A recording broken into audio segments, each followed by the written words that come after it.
Acne is an epidemic skin disease of industrialized countries, reaching prevalence rates of over 85% of teenagers.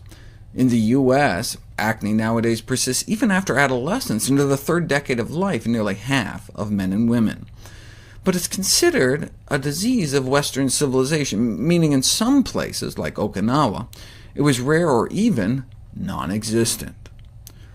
In this regard, most common acne is not some physiological phenomenon of puberty, but may represent a visible risk indicator pointing to aberrant nutrient signaling promoting chronic epidemic diseases of civilization. This is what they mean. The dairy, junk foods, meat, and egg proteins in Western diets all conspire to raise the activity of the enzyme TOR, contributing to acne and obesity. So using diet to suppress TOR may not only improve acne, but may prevent the march to more serious chronic TOR-driven diseases of civilization.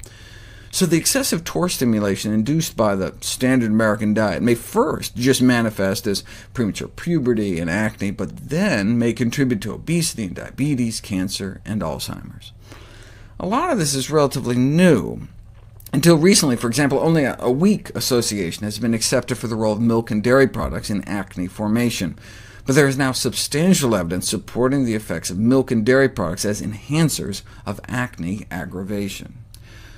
Milk is not just food, but appears to represent a most sophisticated hormone signaling system activating TOR, which is of critical concern given that TOR is recognized as a fundamental driving force for a number of diseases. But if milk is naturally supposed to stimulate TOR, why the problem? Because we're drinking milk from the wrong species. Cow's milk is designed for calves. Cow infants grow nearly 40 times faster than human infants.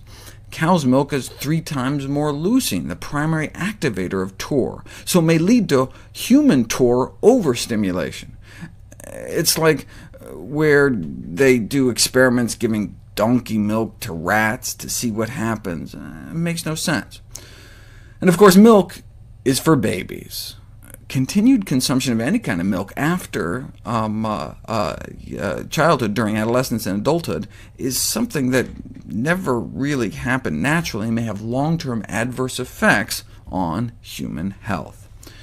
In this regard, it's kind of frightening to realize that more than 85% of teens in Western countries exhibit acne. This implies that the majority of our population is living with overactivated TOR signaling, a major disease-causing factor, which probably may pave the way for the development of other more serious diseases.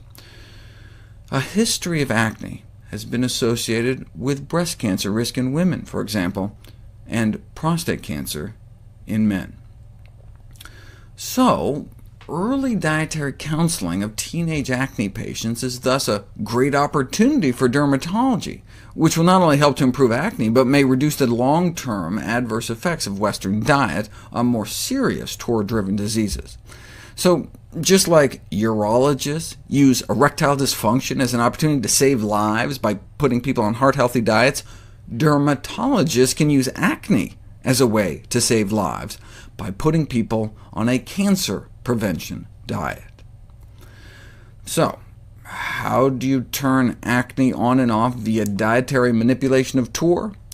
A comprehensive dietary strategy to treat acne can only be achieved by higher consumption of vegetables and fruits, given preliminary evidence for the effectiveness of natural plant-derived TOR inhibitors in the treatment of acne, and the reduction of animal-derived food.